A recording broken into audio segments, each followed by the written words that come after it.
Olá, sejam bem-vindos e bem-vindas a mais um episódio do podcast JVN. Como vocês sabem, o JVN é um portal de notícias online sobre economia, empresas e negócios que cobre 16 municípios aqui na região de Atibaia e Bragança Paulista. Você confere todos os municípios de cobertura lá na página do JVN. O link vai ficar aqui embaixo. Eu sou Elaine Lina e toda sexta-feira estou aqui com vocês trazendo um novo convidado ou uma convidada para compartilhar com a gente suas experiências, inspirar você que tem sangue empreendedor e quer ficar por dentro de tudo que um empresário precisa saber para ter mais sucesso nos negócios. Antes de começarmos a entrevista de hoje, já se inscreva no nosso canal do YouTube, ativa o sininho e siga a gente no Spotify também para não perder nenhuma novidade. Também já deixa seu joinha aí, compartilhe esse vídeo com quem pode gostar desse conteúdo também, tá bom? Bom, o nosso convidado, o nosso entrevistado de hoje, ele é advogado, especialista em direito bancário e empresarial e possui muita experiência em orientar as empresas que querem permanecer no azul. Eu converso com o Dr. Mário Martinelli. Bem-vindo, Dr. Mário. É isso mesmo, Dr. Mário? Sua missão é ajudar as empresas na batalha contra os juros abusivos? Bem-vindos ao nosso podcast. Obrigado, Lina. Obrigado a você, ao JVN, esse veículo que está aí conquistando a região já, né? Realmente, o nosso trabalho ele é muito gratificante porque a gente consegue equalizar um pouco a relação cliente-banco. Porque o banco está numa posição tal que ele é muito mais forte do que o cliente, sempre. Por mais que o cliente às vezes ache que tem um pouco de poder de negociação, sempre o banco vai estar com a parte mais forte, né? Então nós procuramos equalizar entrando com conhecimento por dentro das instituições financeiras.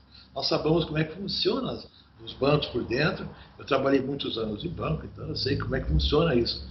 Então nosso objetivo é isso, equalizar a relação cliente-banco, para que os dois fiquem no mesmo nível de negociação e, com isso, conseguir negócios melhores. E quando vier alguma atitude do banco que prejudique o cliente, nós estamos sempre prontos para transformar esse limão numa limonada. Às vezes, os bancos são obrigados a pagar vários milhares de reais por conta de danos morais ou materiais que eles causam para os clientes.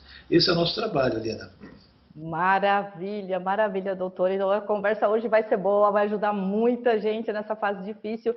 Mas para a gente começar esse nosso papo aqui, doutor Mário, conta para nós um pouquinho da sua trajetória. Como foi a sua formação e como que o senhor alcançou toda essa experiência em direito bancário e direito empresarial para chegar nesse ponto que o senhor está hoje? Então, Lina, eu sou advogado há muitos anos, né? Há mais de 50 anos, embora não seja tão assim, né? Mas há mais de 50 anos estou na atividade jurídica e quando eu estava cursando na faculdade, eu recebi um convite para participar da gerência do Banco Real, em São Paulo. Então eu ingressei na carreira bancária já terminando a faculdade. Isso para mim foi bacana porque me deu muitas vantagens no banco, tá certo? E me acrescentou muita coisa na carreira de advogado também.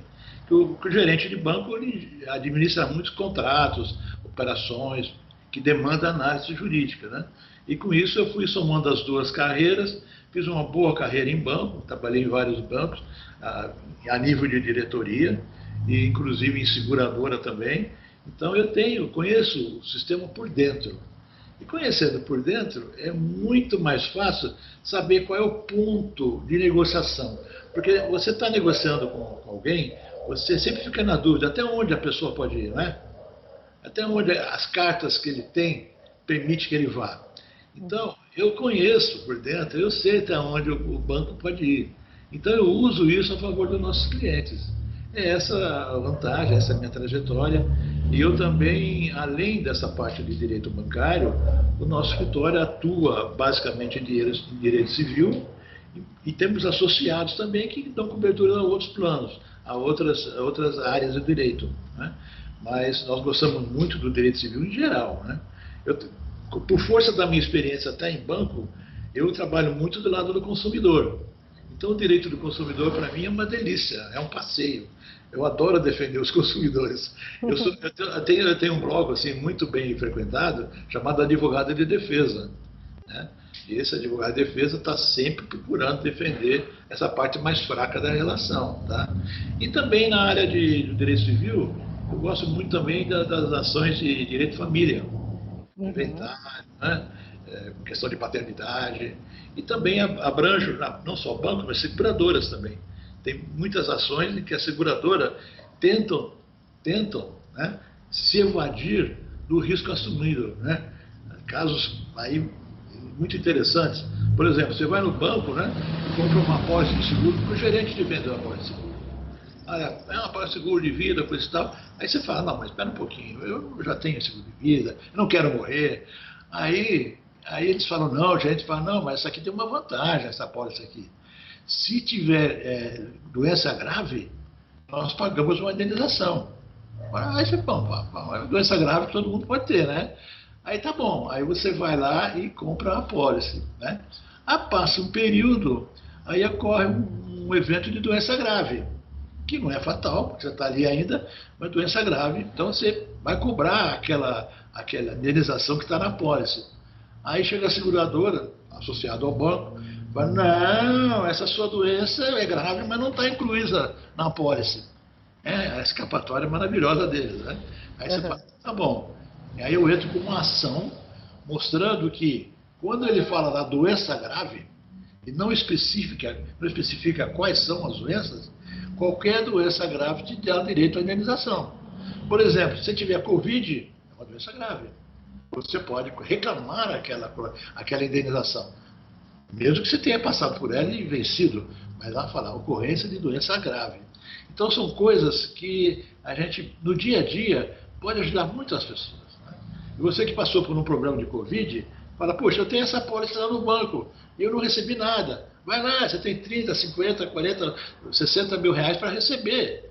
A seguradora vai falar, não, você não tem direito, mas nós vamos provar que você tem direito e vai receber na justiça. Então esse é o nosso trabalho, né? É muito satisfatório ajudar as pessoas. Nossa, que fantástico, é muito abrangente. Eu conheço o Dr. Mário já há alguns anos, conheço de perto, acompanho de perto o trabalho dele aqui, e de fato assim, é um leque de especialidades incrível, assim, a sua preocupação realmente em atender e defender as pessoas. Não é à toa o nome do blog, Advogado de Defesa, a gente vai falar dele daqui a pouquinho também, mais um pouco, para a gente entender melhor o quanto ele é ativo. Mas voltando um pouquinho, agora focando um pouquinho mais na questão do direito bancário, né, dessa orientação aí para as empresas e até pessoas físicas também, né? O senhor atuou muitos anos, como o senhor vinha dizendo, em instituições financeiras, né, em grandes bancos, em São Paulo, né, grandes bancos lá em São Paulo, e já há alguns anos o senhor tem seu escritório aqui em Atibaia e atende empresas, né, que têm esses problemas de negociação. Conta um pouquinho para a gente quais são, assim, na sua experiência, né, os principais problemas enfrentados pelas empresas na hora de adquirir um crédito ou negociar uma dívida junto aos bancos, né? Onde que o calo mais aperta, que mais aparece no seu escritório? Na hora de adquirir o crédito, é sempre aquela discussão das condições, né? De condições de prazo, de taxa, tá certo? Muitas vezes o cliente não percebe o que ele realmente está assinando, né? Tem casos, por exemplo, do Banco do Brasil, em que eles colocam uma taxa de juros e colocam além da taxa de juros uma taxa variável, né? Uma taxa variável. Então tem a taxa variável e a taxa fixa, né? O que não é permitido pelo Banco Central. Ou é um empréstimo pós-fixado, tá certo? Ou é uma taxa fixa. Aí eles põem a taxa do CDI mais uma taxa fixa. Não pode. CDI não é indexador. E muitos contratos milhares de contratos vão para a rua assim. E muita gente paga o CDI e mais a taxa de juros. O CDI é Certificado de Depósito Interbancário, né? É a operação que banco faz a banco, que tem uma média de custo mensal. Eles pegam essa média de custo mensal e embute no contrato. Não pode. Ou ele pode cobrar lá a taxa variável, né?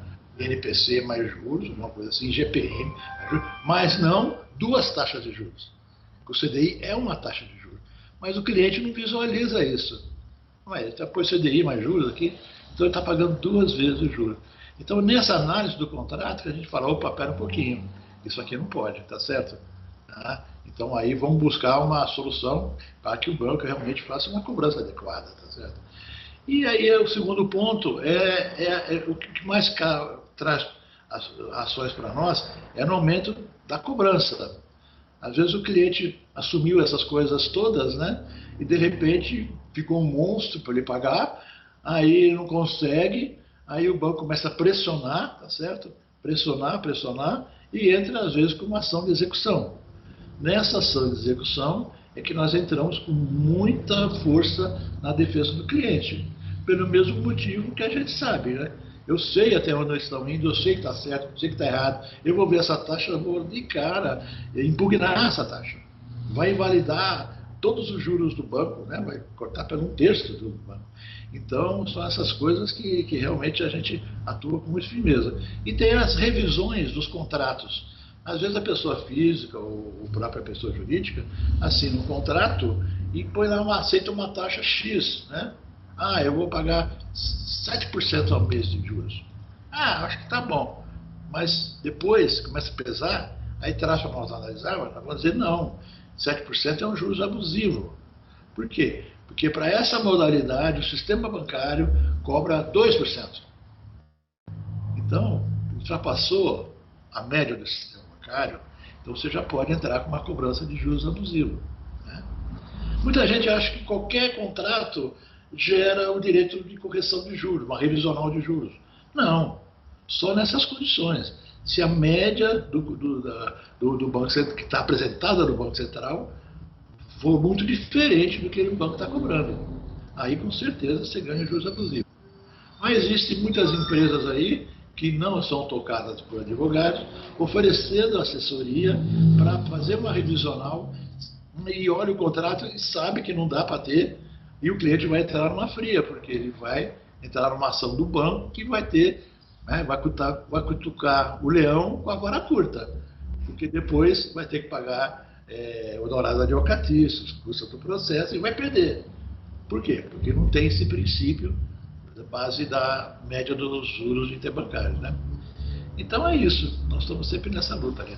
E como é importante, né, ter a devida orientação, uma orientação correta, né, que você possa confiar, porque é uma relação muito desigual, né? Então, principalmente assim, você pega o pequeno empresário, ou mesmo, né, um profissional autônomo, uma pessoa física, e muitas empresas também, assim, que não têm esse conhecimento e tentam negociar sozinhas, a sensação de impotência é muito grande, né? Então, assim, quer dizer, não existe sentença já definida já desde o início, quer dizer, não é porque a gente, de repente, adquiriu um crédito com o banco, assinou um contrato, que a gente está condenado a engolir todos os juros que o banco impõe para a gente. Existe, né, uma negociação, existe uma avaliação possível, existem caminhos, não é isso?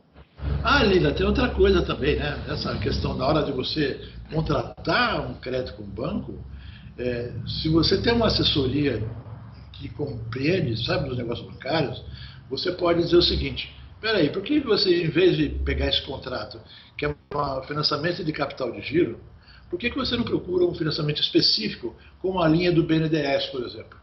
Que você vai pagar 1/10 dos juros. Ou uma linha vinda do incentivo dos bancos internacionais de fomento. Então, nesse momento, você fala, para um pouco, você vai pegar um crédito de curto prazo ou médio prazo que vai lhe custar caro, e o seu projeto é de longo prazo, e você tem financiamento mais barato para isso. E aí a gente dá uma grande contribuição também para as empresas, certo? Eu vou querer falar sobre essas linhas de crédito também, mas voltando um pouquinho para essa questão dos juros elevados, a gente sabe que aqui no Brasil os juros bancários são realmente muito pesados, são muito altos, muitas vezes eles são classificados como abusivos de fato, né? Essa é uma característica exclusiva do nosso país ou não? No mundo inteiro é assim? Como é que o senhor vê isso?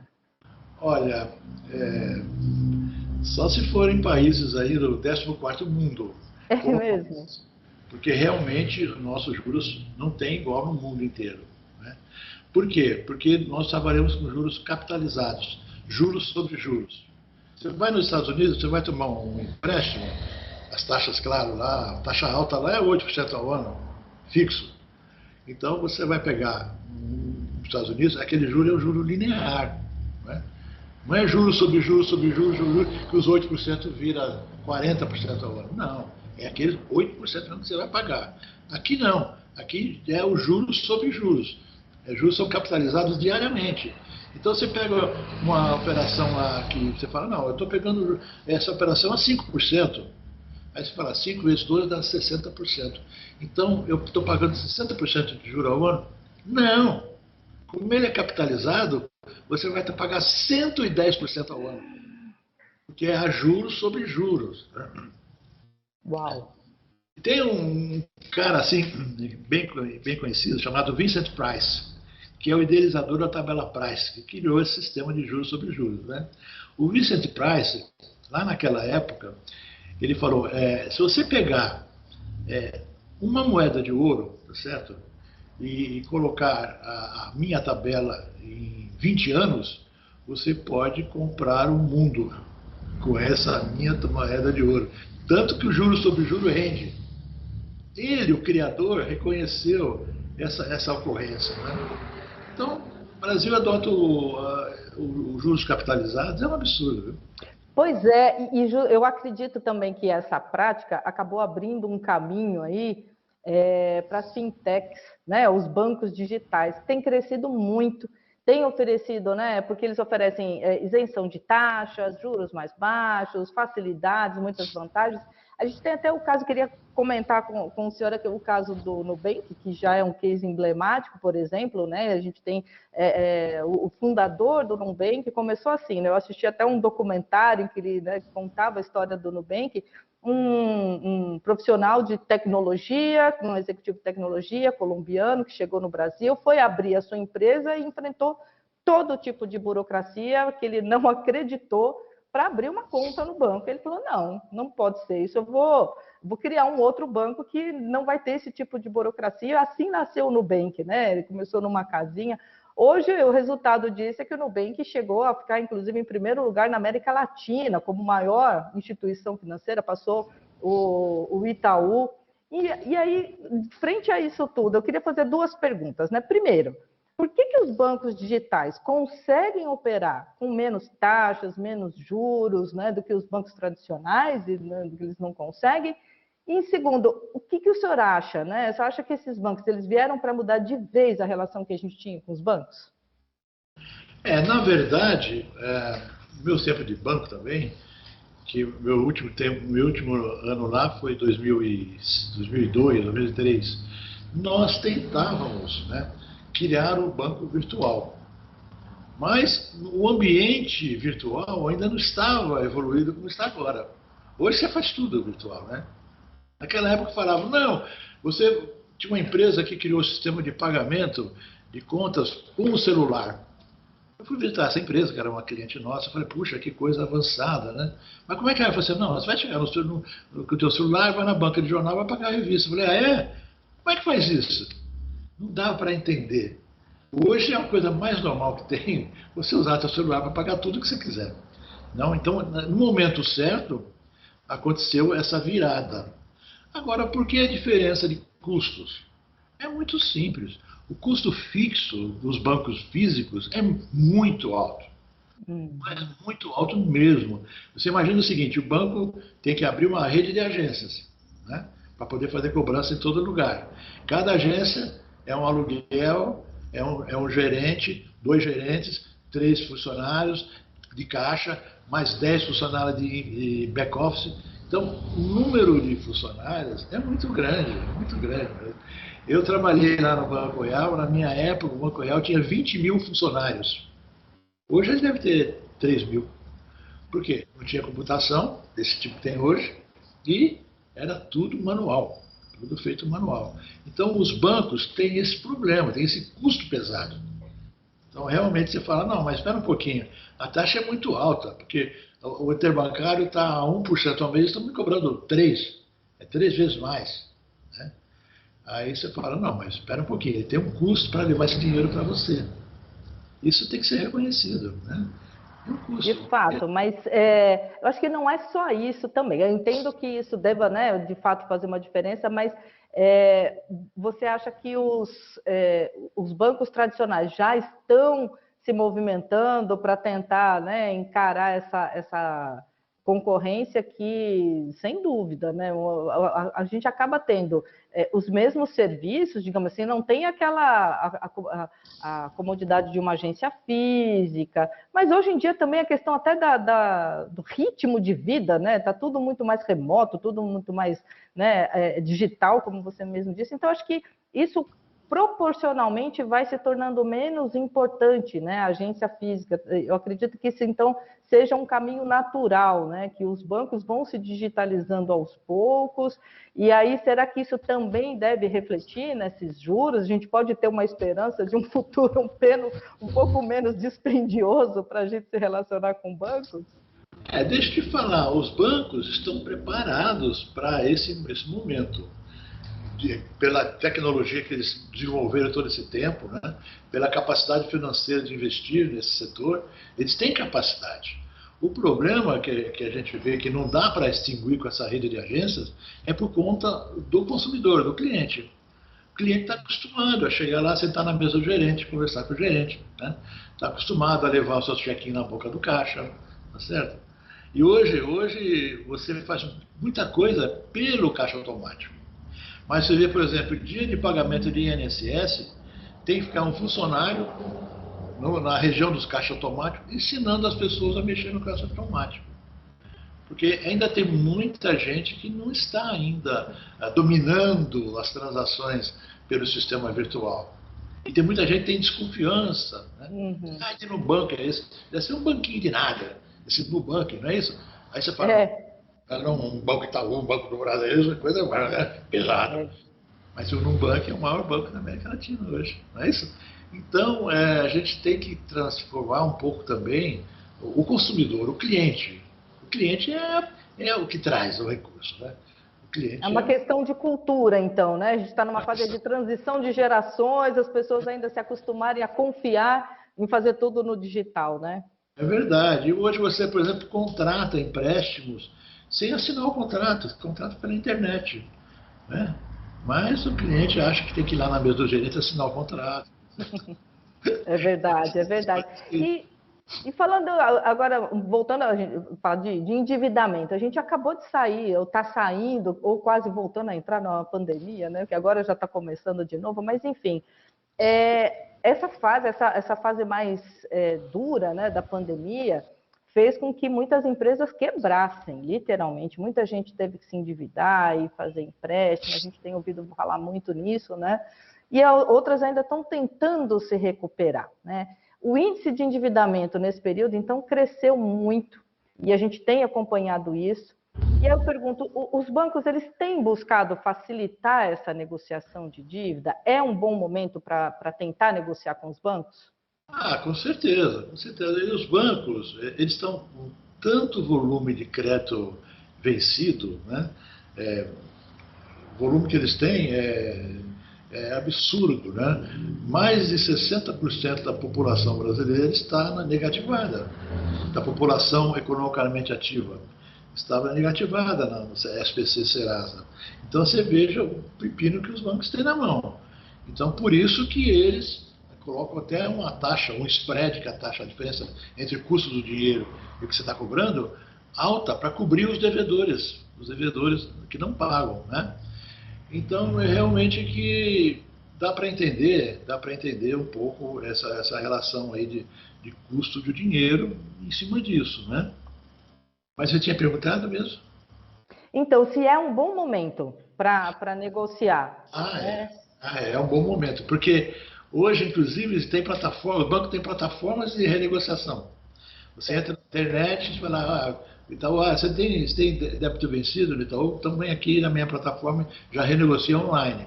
Aí tem também, além dos bancos, tem a Serasa, que oferece a renegociação por os que estão negativados lá.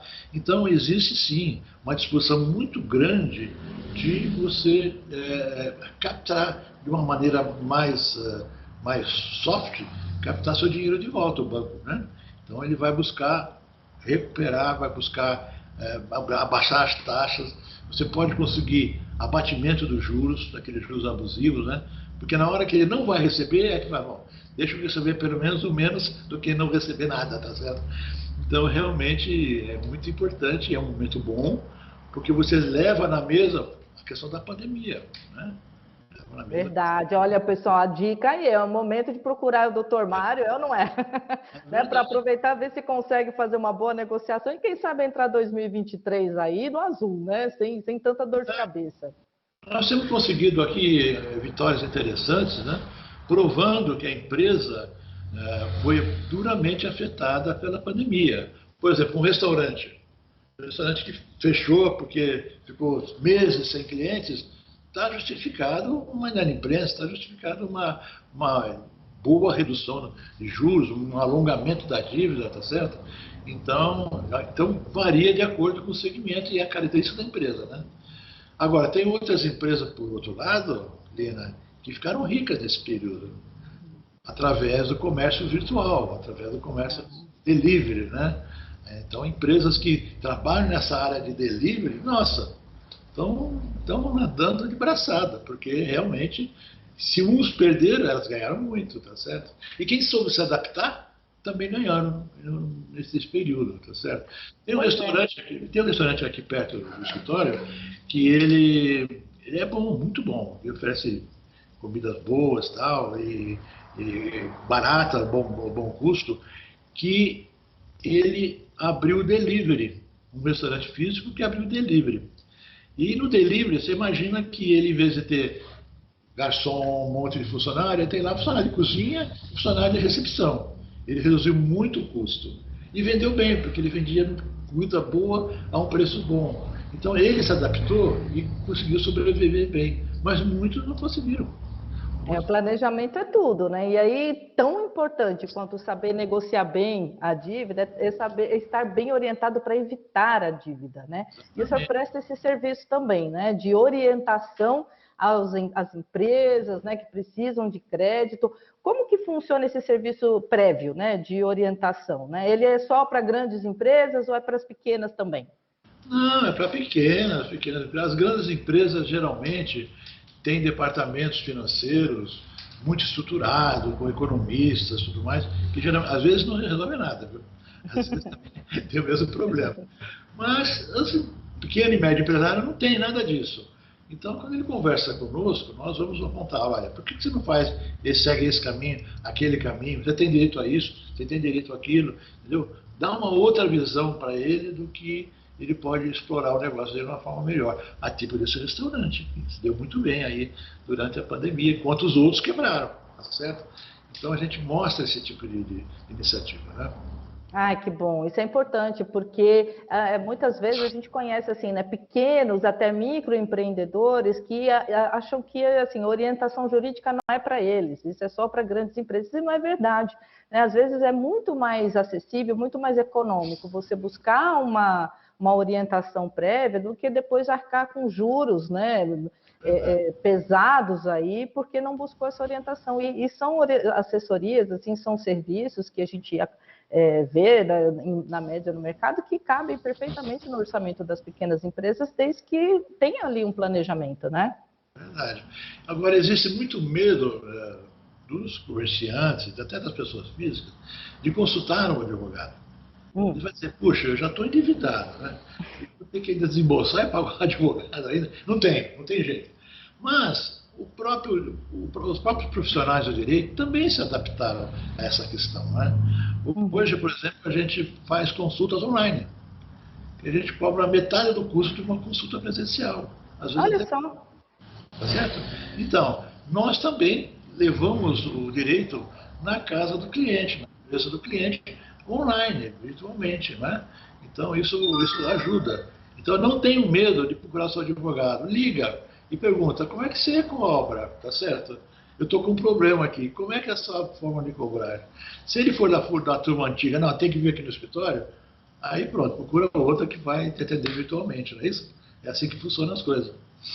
Perfeito, perfeito. E aí eu estou lembrando aqui de uma entrevista que o senhor deu recentemente também, né, para uma matéria do JVN, em que o senhor falava justamente dessa orientação especializada antes, né, de adquirir o crédito, antes de procurar os bancos.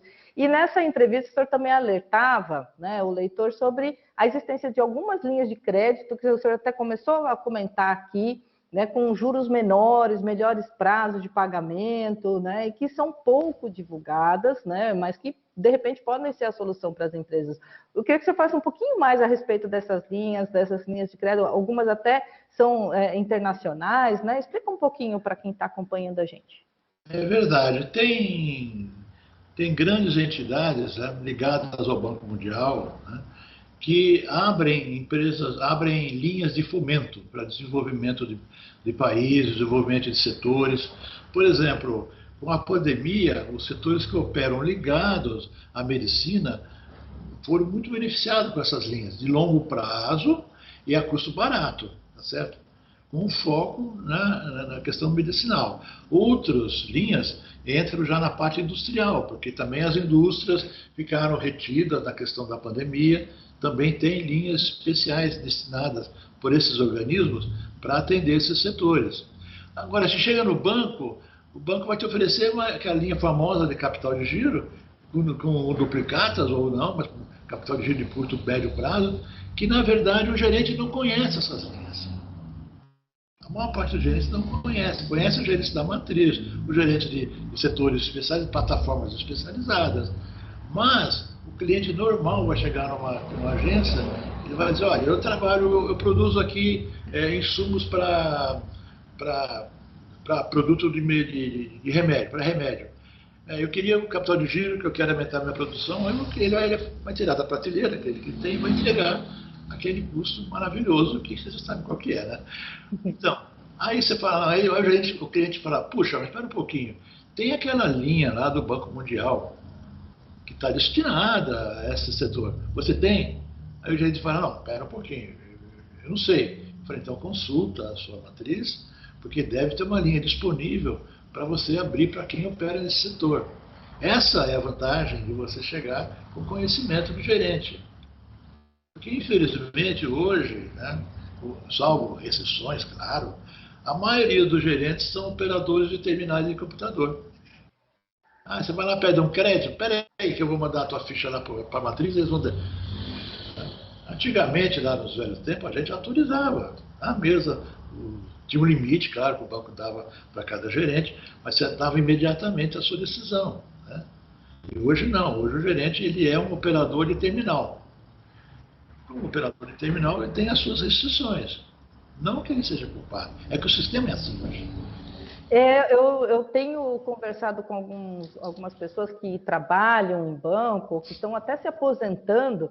Tem uma grande amiga que se aposentou recentemente do Banco do Brasil e ela pegou toda essa fase, né, da época mais tradicional, digamos assim, e recentemente essa transição, essa mudança, e ela fala, né, ela falou, olha, não existe mais aquela figura do gerente que conhecia as linhas de crédito, que conhecia as soluções, que fazia uma análise ali da sua situação, fazia sugestões, falou, não existe mais, são vendedores, são pessoas que, infelizmente, né, não são mais preparadas, treinadas para gerenciarem, mas sim para vender os pacotes, os produtos ali do banco, né? Você também vê dessa forma? Exatamente. E tudo é manejado dentro da central do banco, né? Central de crédito, né? Central de produtos. E o gerente ele entra lá no computador, né, e vê, pronto. Mas ele não tem mais aquela autonomia, nem aquele preparo para avaliar a situação do cliente e sugerir até um produto mais adequado, né, do que o que o cliente está pedindo. Né? Ou seja, então esses tempos que a gente vive aí de mais digitalização, de mais autonomia, também vai exigir, né, das pessoas que se preparem mais, porque elas próprias vão ter que buscar, né, quanto mais digital, né, mais elas próprias vão ter que buscar as suas informações, né, entender um pouquinho melhor daquelas opções todas que o banco estão fazendo, e realmente aí a gente tem uma mudança aí entre gerações que precisa aí uma certa adaptação, né, de fato. É. Então, E aí eu queria falar um pouquinho também, então, doutor, você tem o seu blog, né? Eu queria falar um pouquinho sobre ele, o Advogado de Defesa, que eu acho muito bacana. É um espaço em que o senhor assim responde a perguntas, né? Ele nasceu assim, eu queria que você até contasse um pouco melhor, mas parece que ele nasceu de tanto que as pessoas faziam perguntas, né, diretamente para você em mensagem. Olha, eu vou organizar essas perguntas aqui num blog, porque eu já respondo para todo mundo, né? Conta um pouquinho para a gente, que tipo de dúvidas aparecem mais por lá, como surgiu, né? Conta um pouquinho a história de como surgiu o blog, e tem algum caso curioso, né? Conta um pouquinho das histórias que aparecem por lá. Então, o blog realmente, eu tenho assim uma vocação muito grande para a defesa. Para a defesa. Eu não gosto da outro lado do direito, que é o despejo, a execução. Eu não gosto. Cada um tem a sua característica. Eu gosto da defesa. E nessa coisa da defesa, eu recebia consultas, né, de amigos, clientes, sobre alguns problemas do dia a dia. Então eu dava orientação, né? Uma orientação, a OAB não permite muito que a gente se estenda muito nessas orientações, mas a gente dá uma orientação até o limite em que não vai dar o trabalho do advogado de bandeja. Então a gente dá uma orientação genérica, geral, tá certo? E depois o cliente vai procurar um advogado para tomar os procedimentos corretos. E a gente fica nesse meio de campo, né? Esse meio de campo. O cliente vem com uma pergunta, a gente indica, olha, você realmente tem um direito, procure o seu advogado. Ou então, olha, você não tem direito, porque isso aí não está enquadrado na legislação, tá certo? Então não perca tempo, nem seu, nem do advogado, você vai seguir o seu caminho de outra forma. Então, o advogado de defesa surgiu com essa ideia, né? Não é uma ideia de divulgação do nosso trabalho, é uma ideia de ajudar as pessoas mesmo. Né? Ajudar as pessoas mesmo. E com isso, aparecem muitos casos. Tem algum caso curioso, assim, que o senhor pode contar para a gente? Olha, tem um caso que inusitado. Hoje mesmo aconteceu um caso interessante, né? Uma senhora é companheira há muitos anos do companheiro, né? E aí ela me perguntou o seguinte: doutor, eu tenho uma dúvida, eu estou querendo comprar uma casa e eu recebi uma herança do meu falecido marido, né? Essa casa que eu comprar vai ficar na divisão dos bens com o atual?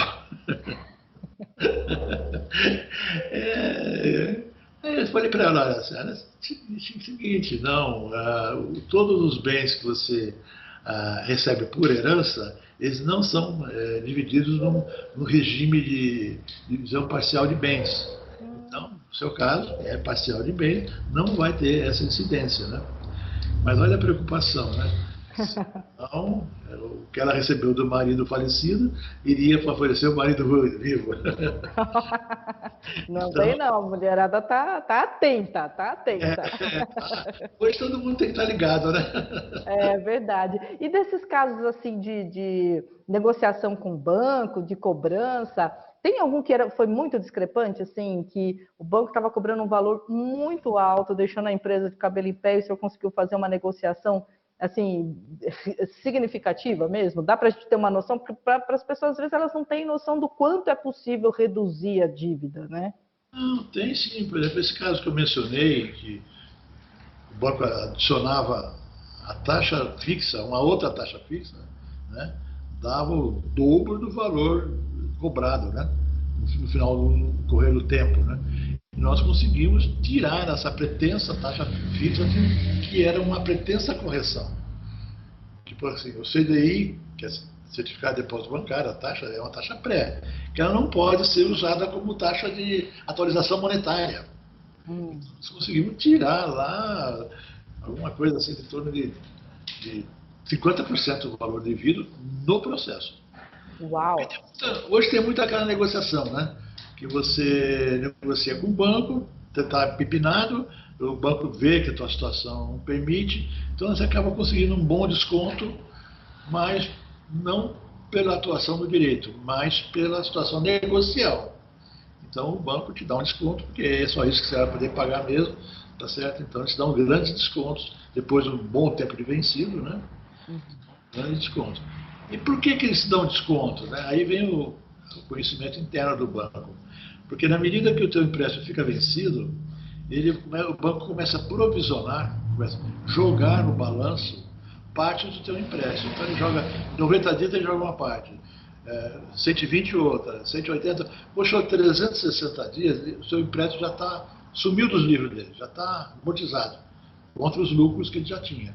Então o empréstimo seu está fora do balanço. Então o que você for pagar lá vai entrar como um novo lucro.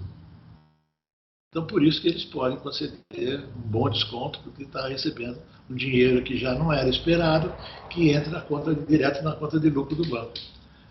Então, essas coisas que a gente pode estar orientando bem o cliente.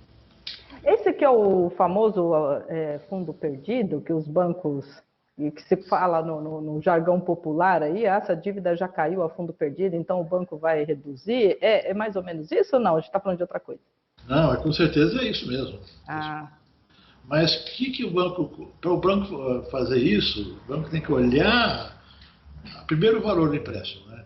Tem empréstimos de valor menor que não compensa você destacar isso para o escritório de advocacia. Então ele já passa direto para a empresa de negociação. Mas então o banco vai olhar, tem um valor de empréstimo aqui e vai olhar a ficha de cadastro do cliente. Aí olha a ficha de cadastro do cliente, o cliente está com pedido de falência, já está tudo bloqueado, não tem mais nada, tá certo? Então ele vai dar desconto de 90%. Está praticamente perdido o dinheiro. Se ele receber 10%, ele está no lucro, literalmente. Né? Está efetivamente no lucro, contábil, pelo menos está, tá certo? Então, tá realmente é importante essa questão. Hoje em dia as pessoas até já aprenderam isso. Já sabem que a negociação com o banco pode chegar a bons descontos com o decorrer do tempo. Mas nem sempre isso é verdade, porque se o banco olhar e ver que a pessoa tem um patrimônio, o banco vai estar com ação de execução. Tá certo. E aí a gente está falando das empresas que já estão numa situação aí bastante complicada, mas falando das empresas que ainda têm fôlego, que ainda querem, né, crescer, que tem uma perspectiva ainda, né, de se recuperar, então também tem aí uma boa possibilidade de fazer uma boa negociação, então vale a pena procurar orientação e tentar renegociar para quem sabe ter um ano aí mais próximo em 2023, não é mesmo? Claro, porque acontece o seguinte, o banco entra com uma ação de execução, né? Contra um credor, uma empresa média. Tal. Aí ele manda correr uma ordem de apreensão dos valores em banco. Aí apreende lá um valor, geralmente pequeno em relação ao empréstimo, aí começa a pesquisar. Aí nessa negociação toda, nessa tramitação toda, pode entrar o advogado e falar, pera um pouquinho, vamos negociar. Apesar de estar com a ação em andamento, vamos negociar. A empresa tem isso, tem essa questão, esse problema, tem essa possibilidade. Aí entra a possibilidade da negociação já com a execução em andamento. Né? Nem sempre é o confronto direto. Muitas vezes se resolve por negociação dentro do processo. Que bom, que bom. Doutora, a conversa está maravilhosa. A gente, né, poderia ficar aqui muito mais tempo ainda, mas a gente já está partindo para o finalzinho aqui. Para encerrar, eu queria pedir para o senhor para dar algumas dicas, né? O que o senhor diria para quem precisa negociar com bancos, principalmente para quem não quer cair nas armadilhas dos juros altos, né? Para se manter aí saudável nas suas finanças? Que dicas você deixa aqui no final? Fica à vontade. Não, a dica que a gente deixa com muita tranquilidade é você ir preparado para negociar com o banco. Né? Na hora de você, como já falamos, na hora de você pedir um empréstimo, vá preparado. Vá preparado. Se você não puder ir com o advogado da Teracolo, aliás, se for com o advogado, o banco vai ficar com medo. Então você vá preparado para negociar com ele de uma maneira correta. Né? Então se informa antes, vê que tipo de linha tem para o teu setor, vê que prazo você precisa, vê que juros que você pode pagar, né? Vê os juros, como é que estão os juros interbancários, porque esse é o balizador do juro que vai cobrar no contrato. Né? Fica de olho em ofertas do banco. Né? Hoje tem banco oferecendo desconto de 20% na taxa de juros. Olha. Ou seja, Se ele cobrava 5%, ele está oferecendo hoje a 4% a vez. Então, são oportunidades que você vai olhando, né? E aí você entra com uma base de negociação com o banco, né? É isso que a gente sugere. E se você não conseguir obter essas informações por sua própria iniciativa, procura uma pessoa especializada, uma pessoa que conviva com o mercado financeiro, que entenda esse setor adequadamente, né? Para que você possa, então, ir lá naquela negociação de uma forma bem mais tranquila, né? Com mais segurança, né? Mais tranquilidade. Eu não sei se você assistiu um filme chamado Equalizer. Não. Esse filme é muito bacana, que é um ex-agente da CIA, que ele entra protegendo os fracos justamente para equalizar as forças entre os bandidos e a vítima.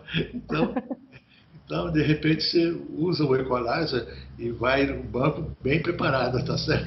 Muito boa dica. Ficou até uma dica de cinema aqui, ó, uma dica de filme para o pessoal também. Equalizer chama, não é isso? Equalizer é em inglês, o título em português acho que é O Protetor.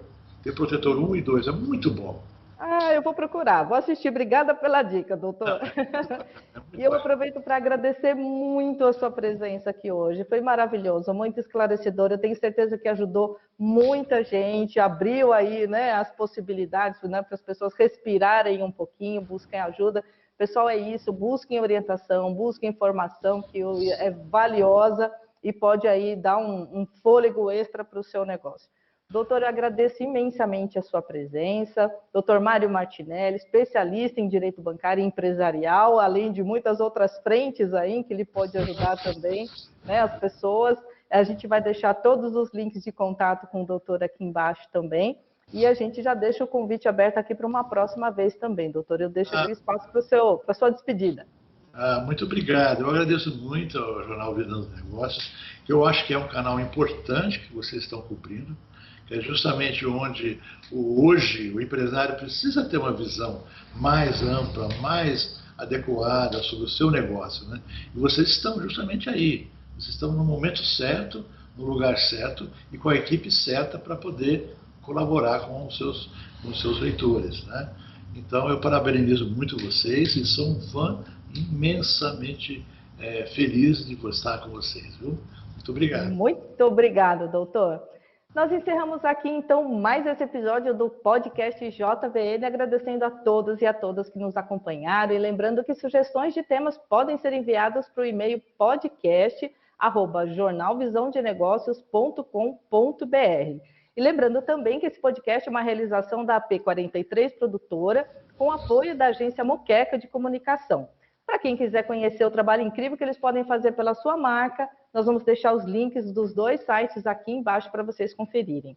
Eu fico por aqui, agradecendo muito a sua companhia, lembrando para vocês para não deixarem de curtir e compartilhar esse vídeo, se você gostou, se você acha que pode ajudar, né, algum empresário, algum amigo que está aí com dificuldade em relacionar com os bancos, e para vocês acompanharem a gente aqui, toda sexta-feira, no YouTube e no Spotify.